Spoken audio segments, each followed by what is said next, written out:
And by the way,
Statements made in this presentation are forward-looking statements that are subject to risks and uncertainties. Actual results may differ materially from those projected. More details can be found in the written materials.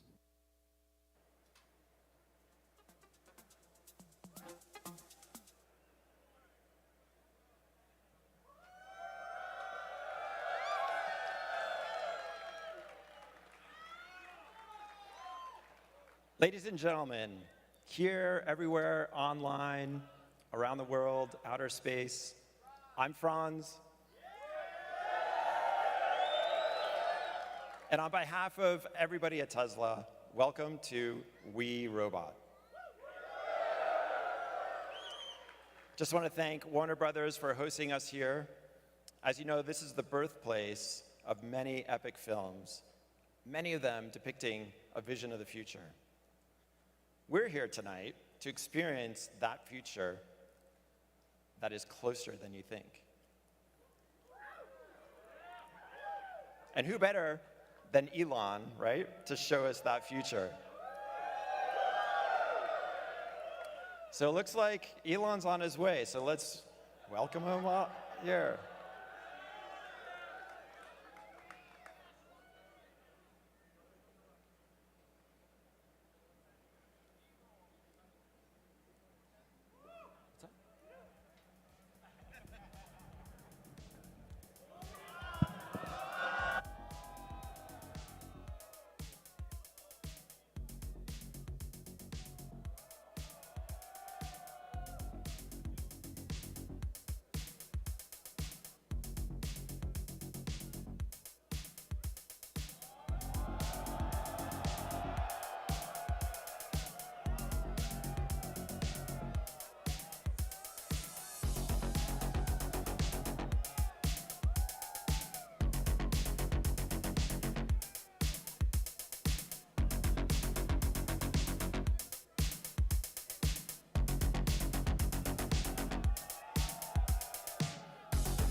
Welcome. Welcome to the We Robot Party. So we have quite a show for you tonight. I think you're going to like it. As you can see, I just arrived in the Robo taxi, the cybercab. And there's 20 more where that came from.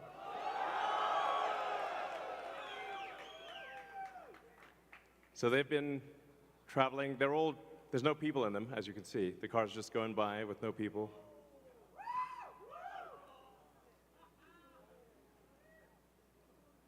And we have 50 fully autonomous cars here tonight. So you'll see Model Ys and the cybercab, all driverless. You'll be able to take a ride in the cybercab. There's no steering wheel or pedals. So I hope this goes well. We'll find out. So So you see a lot of sci-fi movies where the future is dark and dismal, where it's not a future you want to be in.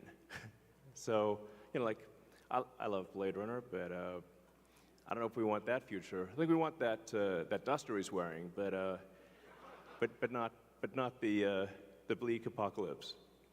We want to have a fun, exciting future that if you could look in a crystal ball and see the future, you'd be like, yes, I wish I could be there now. That's what we want. So when we think about transport today, there's a lot of kind of pain that we take for granted that we think is normal. Like having to drive around LA in like 3 hours of traffic.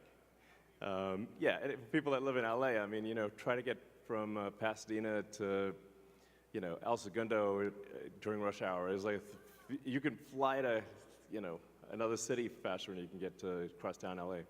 So, and you have to drive the whole way. Unless you're in a Tesla, of course. Our Tesla already does quite well at this, supervised self-driving. So supervised full self-driving is actually working quite well. I'm sure there's people in the crowd, you're using that, yeah? So we'll move from supervised full self-driving to unsupervised full self-driving, where the car, you could fall asleep and wake up at your destination. So, but there's also a challenge for a lot of people that cars cost too much. I mean, when you factor in everything that goes into a car, and the car insurance, and the car payments, and the storage of the car, it's very expensive. So with, and you say like how many hours a week are cars used? Your average passenger car is only used about 10 hours a week out of 168 hours. So the vast majority of the time, cars are just doing nothing. But if they're autonomous, they could be used, 5 times more, maybe 10 times more. So you could actually, for the same car, would have 5 times as much value, maybe 10 times as much value. There's 168 hours in the week, and like I said, only 10 of them are used for driving. So, and then a bunch of those hours are looking for a parking spot, which is, can be pretty annoying at times. So we want, with autonomy, you get your time back. This is a very big deal. So it's not just it'll save lives, like a lot of lives, and prevent injuries. I think we'll see autonomous cars become 10 times safer than a human.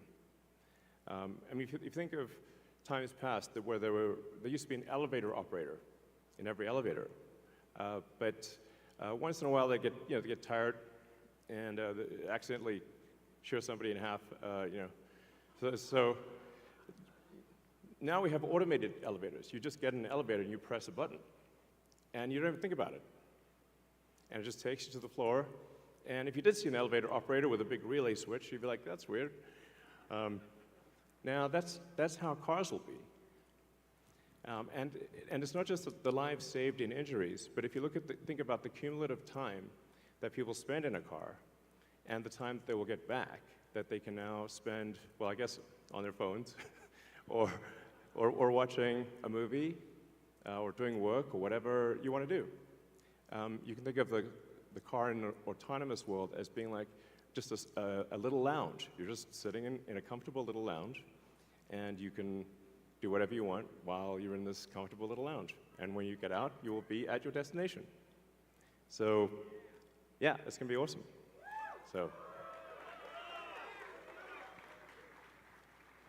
So in fact, I think the cost of autonomous transport will be so low that you can think of it like individualized mass transit. The average cost of a bus per mile for a city, not the ticket price because that is subsidized, but the average price is about $1 a mile. Whereas the cost of cybercab, we think probably over time, from the operating cost is probably going to be around 20 cents a mile. And price, including taxes and everything else, probably ends up being 30 or 40 cents a mile. So yes, and you will be able to buy one.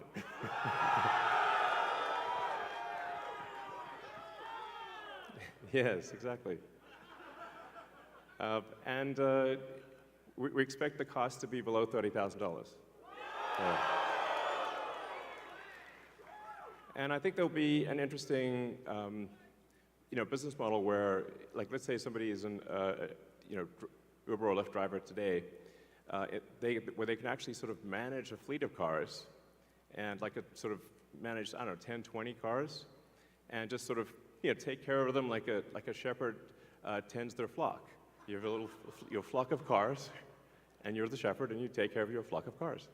I think that'd be pretty cool. I think it's going to be a glorious future. It's going to be really something special. So, yes, good, all excellent questions.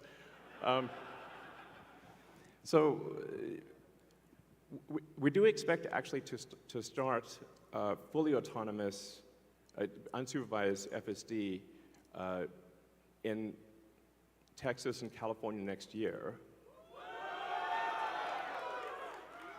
And that's obviously, that's with the Model 3 and Model Y. And then we expect to be in production with the Cybercab, which is really highly optimized for autonomous transport in probably, well, I tend to be a little optimistic with timeframes, but in 2026. So, yeah, before 2027, let me put it that way. We'll make this vehicle in very high volume, but well before that, you will experience a robotic taxi via the Model 3 and Model Y program, and Model S and X too. But your 3 and Y will achieve unsupervised full self-driving with permission in wherever regulators essentially approve it in the U.S. and then to follow in outside the U.S.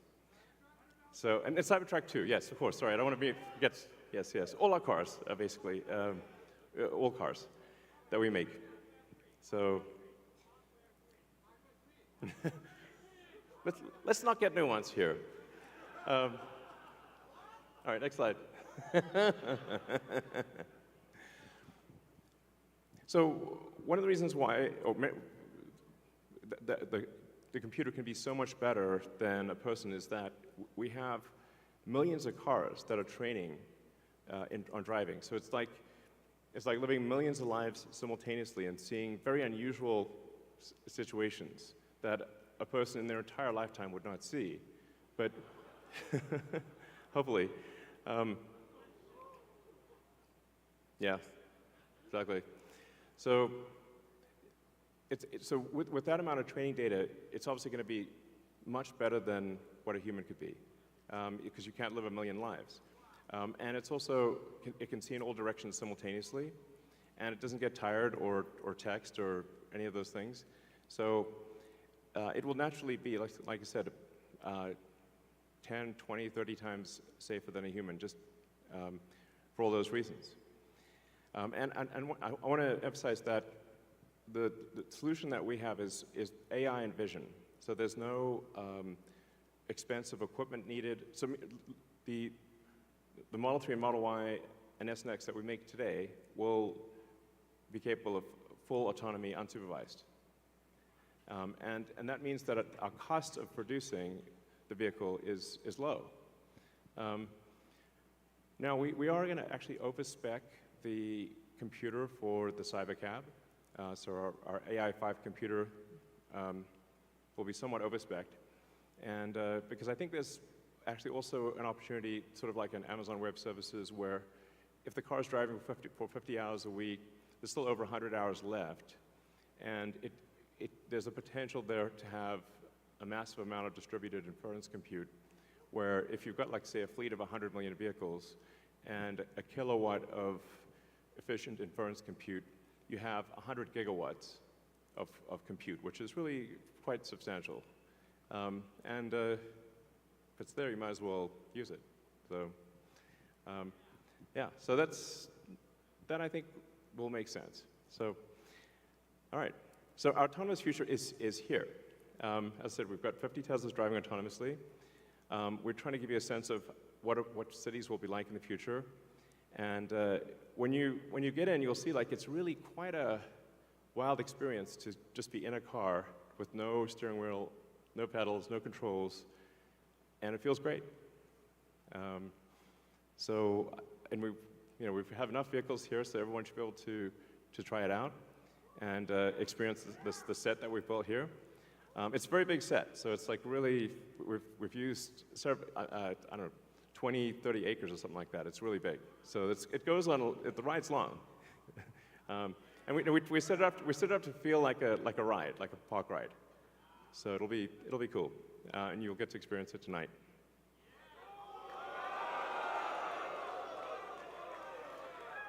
Something we're also doing is, and it's really high time we did this, is inductive charging. So the robotaxi has no plug. It just goes over the inductive charger and charges. So yeah, it's kind of how it should be. Thanks, guys. I love you too. So one of the things that is really interesting is how will this affect the cities that we live in? And when you drive around a city, or when the car drives you around a city, you'll see there's a lot of parking lots. There's parking lots everywhere, parking garages. So what would happen if you have an autonomous world is that you can now turn parking lots into parks. And so we're taking the ing lot out of parking lot. Welcome. So there's a lot of opportunity to create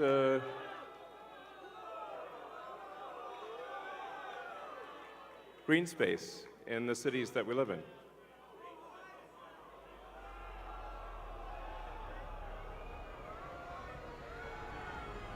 So that would be quite fantastic. Oh, and also, what happens if you need a vehicle that is bigger than a Model Y?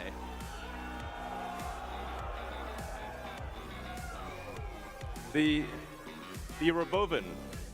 The Robovan is we're going to make this, and it's going to look like that.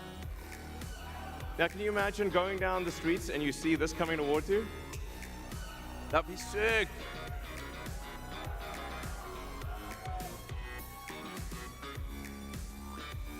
So this can carry up to 20 people, and it can also transport goods. So you can configure it for goods transport within a city, or transport of up to 20 people at a time.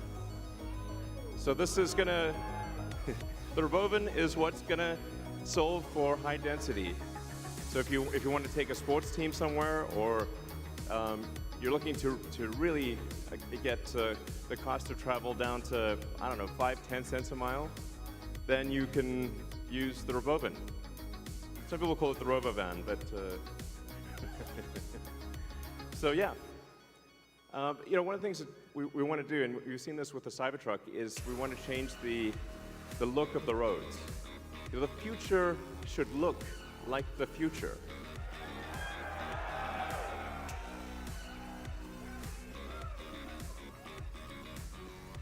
So, speaking of robots, so everything we've developed for our cars, the batteries, power electronics, the advanced motors, gearboxes, the software, the AI inference computer, it all actually applies to a humanoid robot. So the same techniques, it's just a robot with arms and legs instead of a robot with wheels. And we've made a lot of progress with Optimus. And as you can see, we started up with someone in a robot suit, sort of down, and then we've progressed dramatically year after year. So if you extrapolate this, you're really going to have something spectacular. something that anyone could own. So you could have your own personal R2-D2 C3PO. And I think at scale, this would cost something like, I don't know, $20,000, $30,000. Probably less than a car, is my prediction, long term. Now, it'll take us a minute to get to the long term, but fundamentally at scale, the Optimus robot, you should be able to buy an Optimus robot for, I think, probably $20,000 to $30,000 long term. So, and what can it do? It'll basically do anything you want. So it can be a teacher, babysit your kids, it can walk your dog, mow your lawn, get the groceries, just be your friend, serve drinks, whatever you can think of, it will do. And yeah, it's going to be awesome. I think this will be the biggest product ever of any kind. Yeah. Because I think everyone, of the 8 billion people of Earth, I think everyone's going to want their Optimus buddy. And there's going to be maybe two, and then they'll be producing products and services. I predict, actually, provided we address risks of digital superintelligence, 80% probability of a good outcome. Look on the bright side. The cup is 80% full. The cost of products and services will decline dramatically, and basically anyone will be able to have any products and services they want. It will be an age of abundance, the likes of which people have almost no one has envisioned. It'll be something special. So, now one of the things we wanted to show tonight was that Optimus is not a canned video. It's not walled off. The Optimus robots will walk among you. Please be nice to the Optimus robots. So you'll be able to walk right up to them, and they'll serve drinks at the bar. And you'll directly, I mean, that's just, it's a wild experience just to have humanoid robots, and they're there, you're just in front of you. So, yeah, with that, let's party.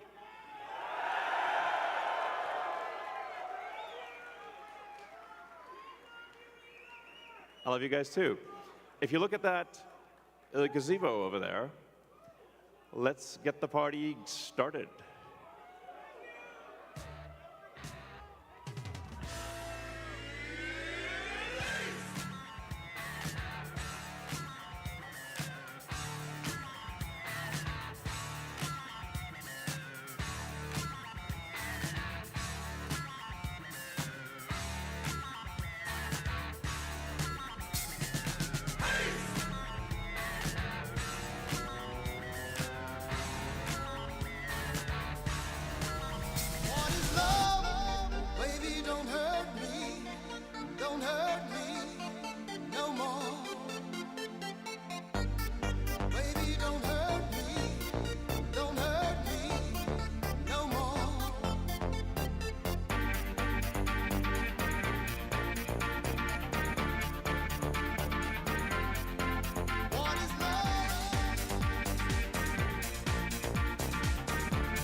Hello, everyone. Midwest is currently prioritizing VIP rides.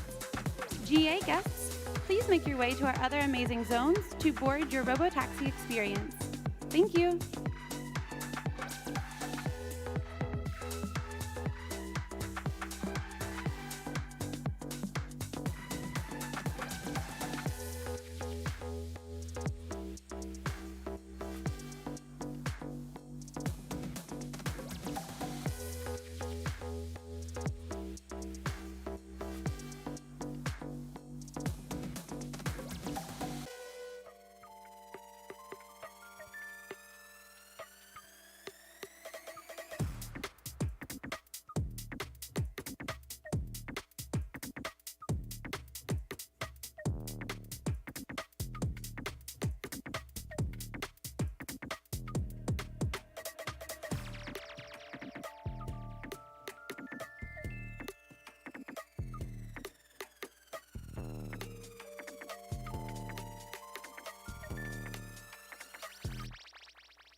brain could.